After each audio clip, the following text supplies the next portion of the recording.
Hey soccer friends, I just want to give a shout out to our partner, Team Player. They are changing the game on how you find the perfect soccer team for your player. Parents, this means no more endless social media scrolling to find information on teams. With Team Player, everything you need to know is just a few clicks away. It's simple, straightforward, and lets you find the best coach and team for your player without any of the usual headaches. And coaches, we all know how tough it can be to get your team noticed, but when you subscribe to one of Team Player's team plans, you instantly get access to set up an online team profile that allows you to reach more potential players and showcase what your team is all about. It's super easy and lets players and parents see why your team could be the right fit for them. And if you sign up using the promo code PITCH, you can try any team plan free for 1 month. So whether you're managing a team or searching for one, come on over to www.teamplayer.us. That is TEAMPLAYR.US. And come give Team Player a look. Family-owned Soccer Innovation is your go-to source for top quality equipment. Whether you're a player, a supportive family member, or a dedicated coach, they have everything you need to elevate your game. For players, their innovative equipment are designed to boost your skills and performance on the pitch. From their agility cones to their portable goals, they have you covered. And family members, they offer durable equipment that's built to last because we know your support is critical to your player. Coaches, trust me, they can provide the equipment you need to run effective training sessions and shape the next generation of soccer players. Visit Soccer Innovations at soccerinnovations.com to start elevating your game with them. And if you use the code PITCH, PITCH, you can receive up to 10% off your next order.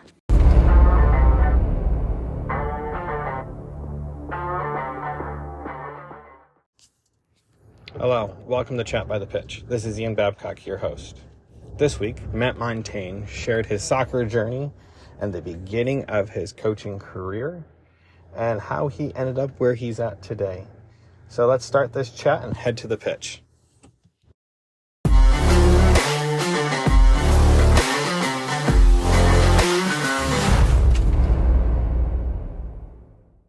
My name is Matt Montayne. I'm the goalkeeper director and owner of MGK Academy, which stands for Montayne Goalkeeping Academy. I've been an instructor in the DFW area since 2007. And actually, Daniel Dobson gave me my first coaching job. We grew up next door to each other and have known each other for pretty much 40 years, our whole life. And so we just played soccer together. And he kind of got me into the coaching scene when he retired from the MLS and from the Kansas City Wizards. And he kind of got me into the coaching scene. Never thought I would coach soccer, but he wanted to do it, wanted to get started, started coaching started his own club, and just kind of got me in my foot in the door while I was still in college and trying to graduate. So that career kind of took off. And so from 2007 to about 2011, I was coaching with several different clubs, doing private lessons and just kind of jumping from club to club, trying to find a home that fit my goals and my needs. And I ended up getting the assistant job at University of North Texas from 2011 to 2019, where we went on to win 10 championships. We had 5 trips to NCAAs. We've had 3 Hall of Famers, 1 All-American, and all 5 years that I was there, my keepers are ranked in the top 5 category, and then NCAAs and all the goalkeeper categories. So we had a really good run at UNT.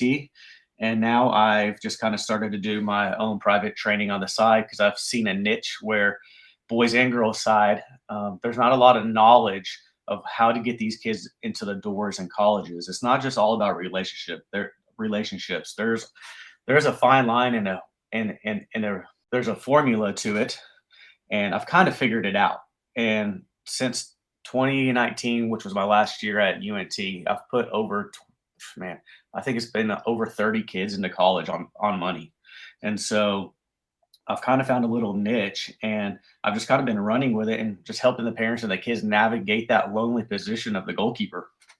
Man, I've been trained by several people throughout my career, and the ones that I think the most are actually number one soccer camps.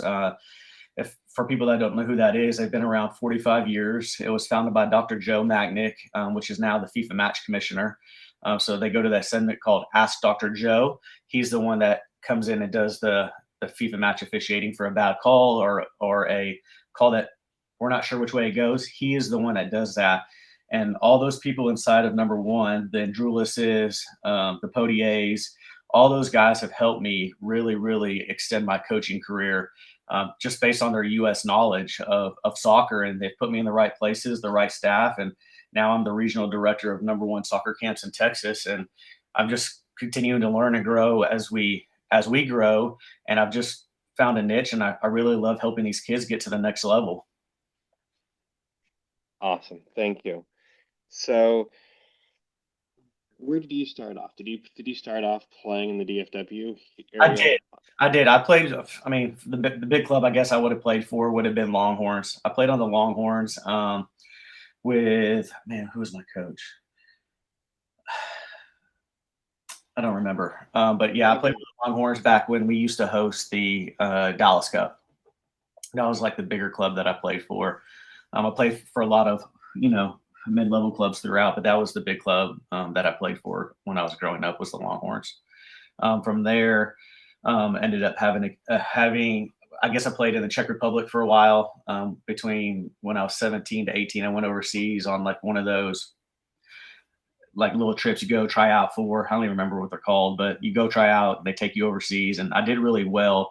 And they just kind of kept an eye on me. Got to kind of extend my career there a little bit, and then came back and ended up playing at Richland College for a while. And then I transferred into Midwestern. And when I transferred into Midwestern, I went in for dental hygiene, and that's the only major at Midwestern you can't play soccer and do was dental hygiene. And having a kid early at 18, I knew I needed to get in and get out. But I was blessed enough to be able to work alongside some of their female goalkeepers and really took my coaching job there to the next level. That's impressive. You played for Richland as a goalie. Did he find it enjoyable playing for Richland, or was it Yeah. just So you wanted to play soccer at college and this was the one that gave you an opportunity and you took no, it, or did you have many offers? yeah. No, so coming out of high school, I did have some offers, but like I said, I had a kid really early, and I wanted to stay home and be present in his and his mom's life. And so I basically took a year off, and then I decided, man, I really want to get back to playing soccer. So I reached out to the coach, and I actually went for an open tryout. And there was probably 5 goalkeepers there, and I was the only one that got through the mix to actually walk on and play there. And so, I started from the bottom and had to work. So yeah, it was enjoyable. Practices were early in the mornings for goalkeepers, and then we rolled over. I think my practice was like 6 to 7, which we had to be there at 5:30 to stretch, maybe 6, and then 7 to 8. 8:30 was team practice, which we rolled over into. And then I went straight to school, and then took my classes, and then came back for either a training session or a weight session, and then it was done for the day. So it was pretty strenuous with a kid, but I had a lot of support system. My parents, my family, my friends, they're all willing to chip in and help watch my son while I was at practice. So I was actually fairly lucky. Very fortunate. That's awesome, though. Then you went to Western and you stopped, but you started to pick up coaching. Is this when you realized you liked coaching then? Yeah, so I had a friend of mine that was about my same age. She was at Midwestern, and her name was Elliot Dwyer, and she wasn't too happy with her goalkeeper coach.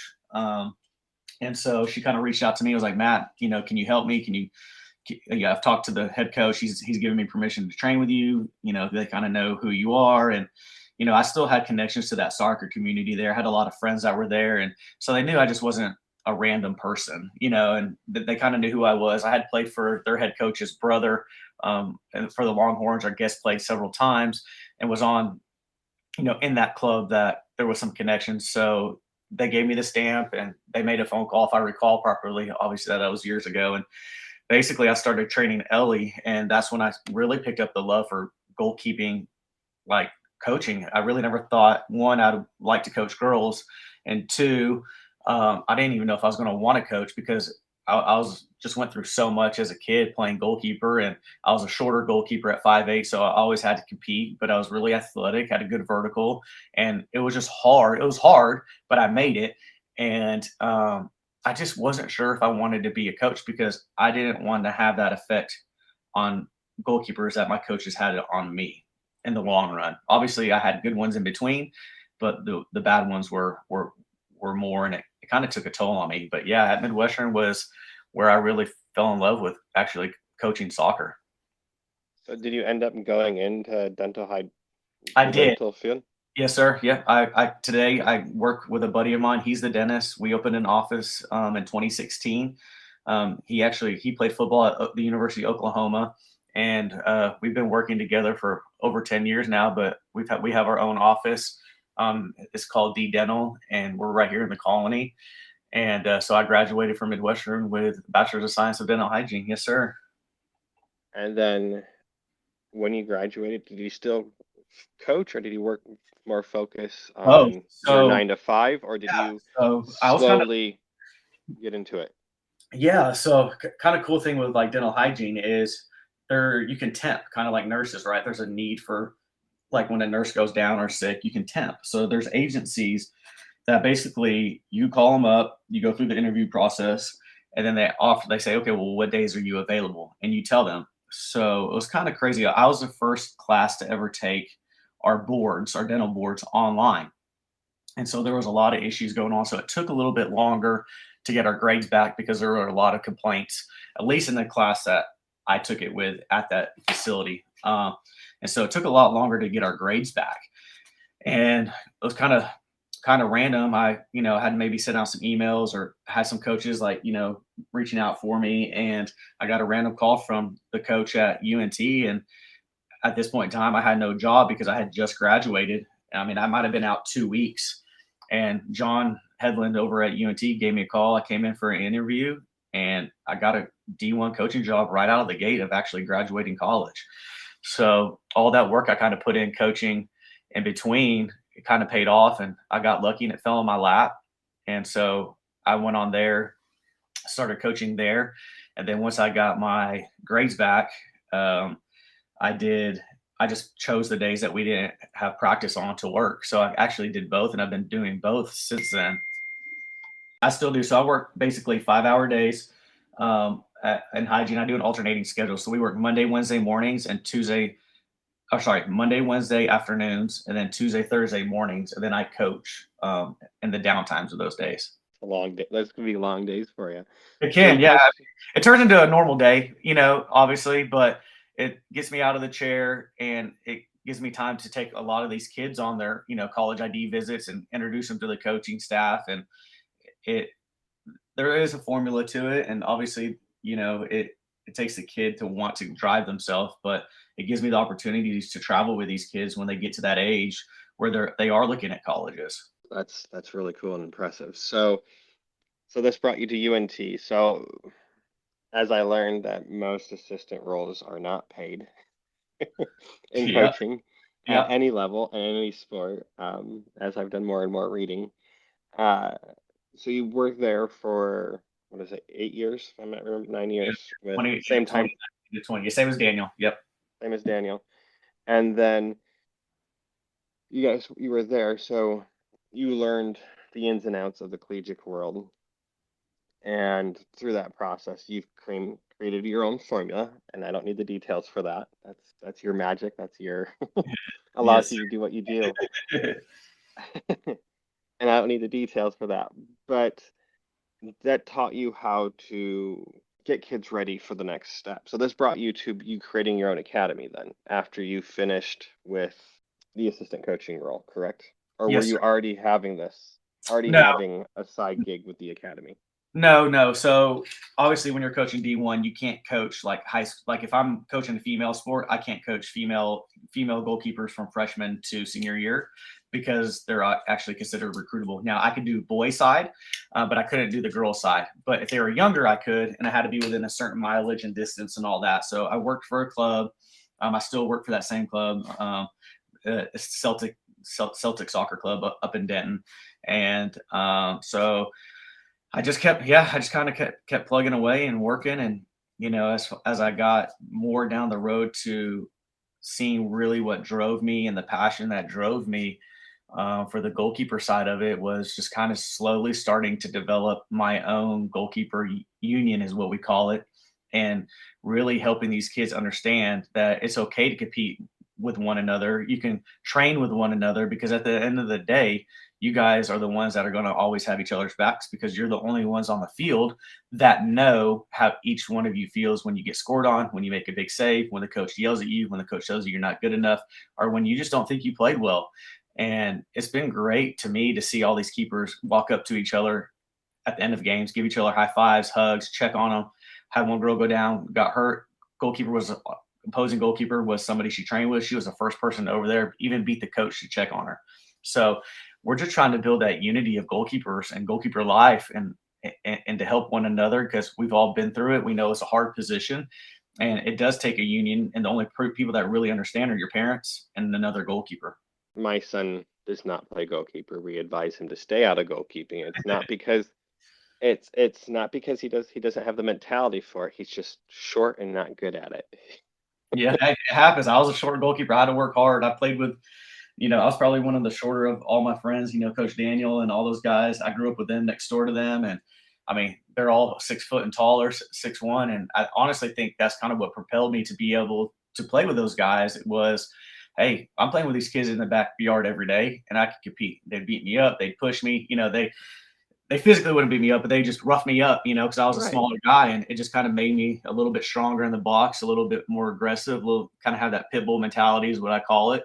And the older I got, it just kind of grew on me, and I just always had to battle. And it's definitely a hard position. It's a rough position. Obviously, the modern day goalkeepers changed a little bit from when I used to play, but it's still at the end of the day the most brutal position to me on the field. When we remind my son if a goal happens, it happens because 10 other people failed to do their job. 100%. And we say that the goalie's the last resort and he can't do it all by himself. And in the last we watched FC Dallas play the other week, and Paul Arriola scored a goal because he was trying to flick the ball back. Instead of hitting his foot, it hit his shin because he was pushed from behind, and there's nothing the goalie could have done. And I go, look, it happens at every level, even from his own teammate. It happens, and it is what it is. I go, you have to be there to be supportive and pick up your goalkeeper. If the goal happens, that means you all failed. Absolutely, absolutely, yeah, and it's hard, I think, at the youth age for coaches to understand that because I mean, especially now with all the pressure with MLS Next and ECNL, and I mean, those coaches are pressured to win, and so they're looking for the next best thing, in the goalkeeper role, which they know it wins and loses games, but a lot of the coaches don't understand how to get the best out of that goalkeeper unless they've played that position, and that's just my understanding, and that's why goalkeepers always look for different types of training because they just don't get it in training. And that's what I hear all the time. The coaches don't understand how to talk to them or they don't know how to build them up when they get broke down. I mean, it's a cycle. And a lot of times goalkeeping to me is 90% mental and the rest you piece together, and Right. so the physical portion, the tactical, the technical, the ability, but it's 90% mental. You have to be strong, you have to be thick skinned, and a 10-year-old is not going to have as thick skin as a 20-year-old. And so what ends up happening is these kids either get worn out, broke down, or just don't even want to play the sport anymore. And they were really good at it. And so I think, it's just a hard position to play, but there's not a lot of knowledge on it unless you've played it. So Actually, the that being right, and that being said, so my son is 9. I can only come from a young example because I don't. My oldest is 9. So we have a couple of kids that play goalie, and it's like I don't care. I've been much better about it now than I was when I was younger. As a parent, my kid was younger and I was younger. You're only talking maybe 2 years. But even when the other goalie makes a save, my wife and I still clap because we realizing like they need as much encouragement. It doesn't matter what side, who's cheering them on. It's a nice save or nice, even if it's a nice shot from our player. It's great shot, but goalie, good job, good save. And I didn't realize we started to do it until this season. It's like it's just a natural thing that our family does. And I think because we have made such an emphasis on our son that if a goalie makes a save, it's the hardest thing. My wife says she has the most sympathy for a goalie because when there's a PK going on, I feel like it's almost like 90% chance it's going in. And they save it. It's amazing to watch. And the kid lights up. It doesn't matter what team saves it. It's like sucks for our kid if they miss the goal, but great job for the goalie. And I Absolutely. think parents need to have that mentality on the sideline is even if it's the opposing team, because if they can just hear the opposing team cheering them on, it will make the game more fun. Oh, 100%. I mean, there needs to be honestly more of you on the sidelines. I mean, it's a very, very lonely position sometimes. And, I can tell you from personal experience, if I played good, everybody invited me to their house afterwards, right? Everybody wanted Right. to hang out with me. Everybody, hey, we're going to lunch, we're going to dinner, whatever. You want to come spend the night? Yeah, great, cool. If I let in a goal that they didn't like, it was crickets. I was riding home with my parents and nobody wanted to hang out with me. Yeah, and that was Yes. the brutal truth. Nobody on my team wanted to hang out with me. I had to go home and hang out with my football buddies or my baseball buddies or whoever else, right? But nobody on my team wanted to do anything with me. They were so mad if they thought I gave it up. And it might have been, it might have been a worldie, or it Right. hits your top hand, you try to push it over and it goes in the back of the net. Unlucky, right? Nope, goalkeeper's fault.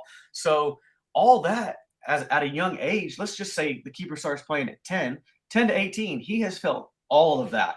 And it hasn't even begun yet if they want to go to college. So there's Right. already this persona of if the keeper messes up, it's always his fault. Now, we obviously know that good coaches understand that it's not. And if you make an easy mistake, hey, it's a coachable mistake, right?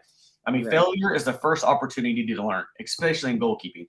My goalkeeper coach used to always say, just don't make the same mistake twice, right? Learn from it, move on. Don't ever give up that goal again because it's hard to give up the same goal because there's so many moving parts in soccer, right? Right. There's different ways to give up the goal. He's like, just don't ever give up that goal again.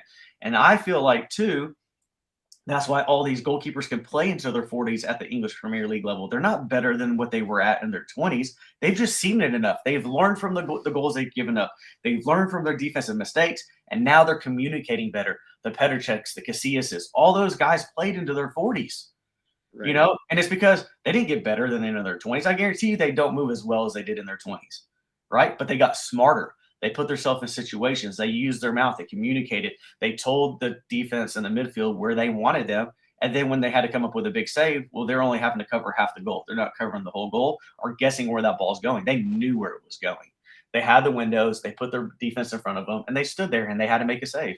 And I feel like that's why those goalkeepers got so good in their 40s was because they have seen it all. They've made the mistakes. They knew the mistakes, and they just never let them happen again. Because otherwise, as well as I do, it's hard to play into your 40s in any sport.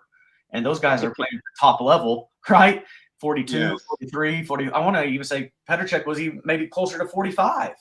That's So, impressive. For I yeah. mean, at any level of soccer. Yeah. So it's just crazy to me. And I feel like it's because they just got better. Now, with that, do you think it is more of technology changes so they're able to study film more, or is it because they're learning from their mistakes? I will say it once, because there is film so they can go back and watch what they're doing and seeing what the mistakes they're making, or is it because coaching has gotten so much better and it's more of it for them to have? I think all the above.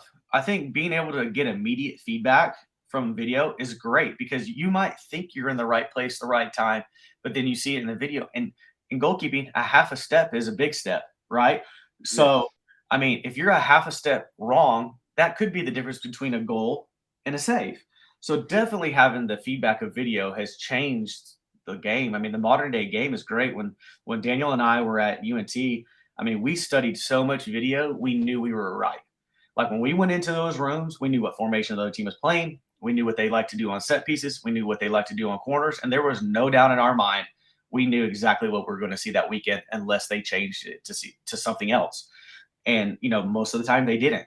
So we knew how to defend. We knew how to attack. We knew their tendencies. We knew their weaknesses. So as a goalkeeper that's played a long time at an elite level and had elite level coaching, that is huge knowledge because they can take that knowledge and immediately apply it, and it's a game changer. But also they're learning, right? They're always evolving. You know, you always hear this, oh, the modern day goalkeeper. Well, the modern day goalkeeper is can play with their feet. They have video.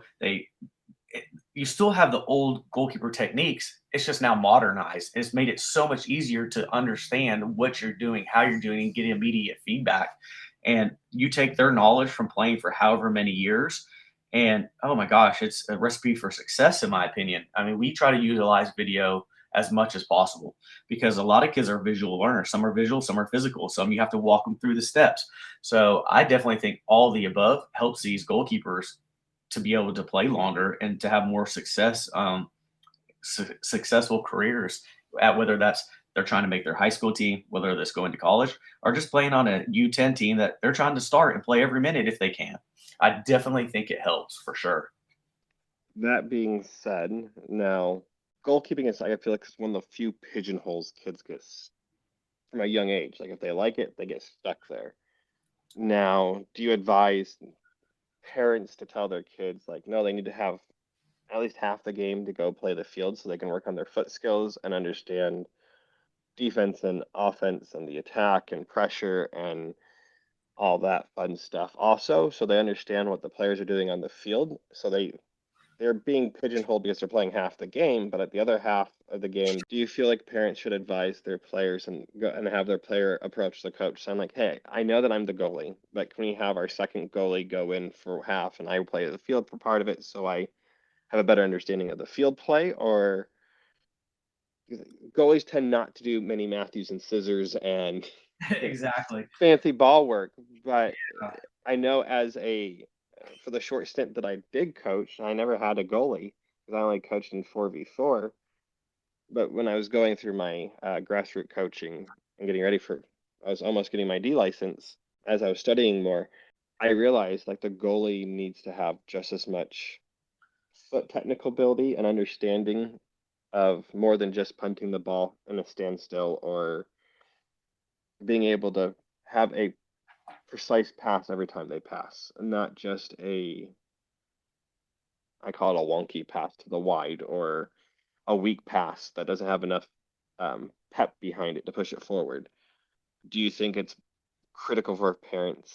I'm sorry this has taken so long to get out. Do you think parents should be advocating for their kids and the players should be advocating for field time Yeah, on top so of goalkeeping yeah, time? I mean, I'm probably gonna. I mean, yes and no. I'll probably get roasted when I say no, but I'll get there later, and I'll give you my reasons.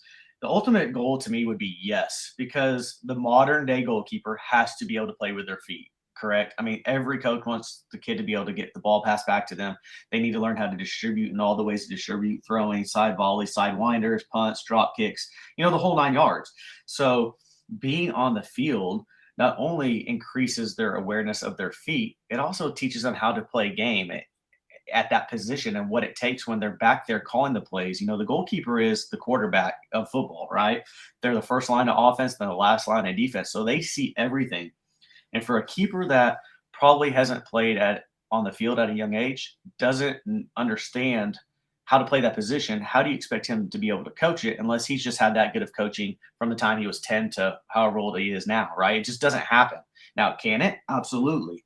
But I think for sure that these kids should be half field, half goalkeeper till about the age of 12. Because at 12, what I have noticed, just at least here in the DFW area and in the United States, is once you hit about 12, it starts to change a little bit because these keepers that may have played on the field their entire or in goal at 10 to 11 to 12, they're a little behind in the goalkeeping situation to maybe a kid that has played goalkeeper at 10, but their foot skills are a little low, right? So about that 12-year-old mark, I feel like you need to start picking, okay, hey, are you going to play goalkeeper or are you going to play on the field? Now, you can have the Hope Solos of the world. I have a goalkeeper. She plays in Nebraska right now. She played on the field till her sophomore year. She ended up having a lot of offers. She had 15 D1 ride offers, right? Because a lot of it was because of her feet because she played on the field. But she had some goalkeeper knowledge, and she just decided at her sophomore year, hey, I want to be a goalkeeper. And she put in countless hours of work, though, to be able to catch up. and to be able to play at that level. And she's like, man, this just the speed of the game is so different. She didn't realize how fast that game was back there at that pace and at that level. And so I think about 12, you need to start kind of figuring out where you need to be. But that U6, U8, U10, U11, yeah, I mean, I think you need to be on the field as much as possible, utilizing foot skills, just so you know how to use your feet, right foot, left foot, control the ball, pass the ball. The problem I'm seeing now is a lot of young kids, they're pretty good at goalkeeper at that age. And so these coaches are sticking them in goal, and they're almost what's the word I'm looking for? Specializing too early. And so they get stuck in this position, and then I get them at 12, and I'm like, what have you been doing with your feet? Like, you can't even control a ball. Like, what part of the ball do you pass with? A foot do you pass with? What part do you strike it with? How do you hit a corner kick versus a goal kick? There's a lot of different innuendos, and if they don't even know how to strike a ball, I can't teach them how to even distribute the ball at a high level with their feet. So it becomes a problem. So yeah, I mean, long answer to a short question is, should they be on the field at the young age of splitting time? Absolutely.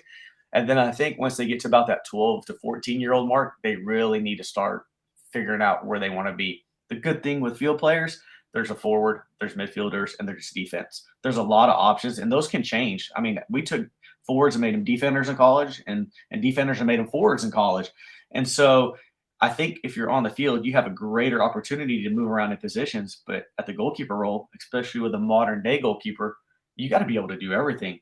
So if you have a U6 to U12 kid and you're not splitting time, or you're not getting extra skills outside of there, yeah, you need to be splitting time and being on the field for sure. So how would you advise a parent to advocate for their child, or a player to advocate for it then? And then Yeah, go ahead. that's Sorry. a hard one. I mean, as a parent, because you see these players that just get thrown in goal, and or in my son's case, they have one kid that thinks he wants to play goalie, and that's where he plays for half the game. Then they look for a volunteer if certain players aren't there for the second half of the game. And how do you advise parents to advocate for their kids? Yeah, so I mean, I think if you're at the club level, right? If we're speaking strictly from a club team, correct? Right. I think you need to go in like when you make the team and say, hey, look, my kid's 10 years old, 11 years old, 12 years old. We're really keen on him developing not only goalkeeper skills, but foot skills. And, if we're up in games or down in games, we really like him to be on the field. We understand if it's a close game, he's staying or she's staying in the goal, right? But if we are absolutely winning by a lot or losing by a lot, we need to make that change, because it's not going to affect the team if you're winning or losing by that much. And here's the great thing about select soccer: you can always get that goalkeeper back in goal. It's not college where, you pull them in the second half, they're gone, they're out. So it's not pros where you only have limited subs. I mean, there's a lot that moves in youth soccer, especially in the United States. And I think as a parent, you just got to stick up for your kid. And if that coach isn't willing to do that at signing day, well, then you need to find another team. Now, if you really like that team, that's a great team. You want your kid playing on the top team, or that he's the best at, or he's excelling the most at, not necessarily the best on the top team, but he's getting some playing time, and he's going to get challenges there, or she's going to get challenges, and you just want to build some extra foot skills. I mean, there's always private sessions with skill trainers. There's, hey, if they're young at that age, put them in rec soccer on the field. Just tell them they're not going to play goalkeeper. Throw them on a recreational team. Or you take a step back where winning and losing isn't such a big deal to a club coach. Instead of playing at the mid-level or high level, take a step back and play on a lesser team and get some experience, because you're not going to sign a pro contract at 12 years old with any pro team or college team. That's going to happen later in life. So, I mean, you're just trying to develop you got to get the most development you can from the time you start playing till the time you decide whether you want to keep going further or you want to hang up your boots. And I think skills and game time on field in the goal, I mean, I think it's great for all the kids. Absolutely. But as a goalkeeper parent, you got to advocate for your kid. And if the coach isn't willing to give you a response that you're okay with, then you're not on the right team. You need to make an adjustment, whether that's going higher or lower, or staying where you're at and playing recreational or indoor, right? I mean, indoor, there's a lot of indoor teams, futsal leagues, right? Put the kids in futsal and just tell them, I'm not a goalkeeper, I'm on the field. It doesn't matter if they're great with their feet, because they're probably not going to be. Most of them aren't, but there are some really good kids that are goalkeepers that can play with their feet. And a lot of it is because they play futsal, or they play on the field in leagues that aren't associated with club team.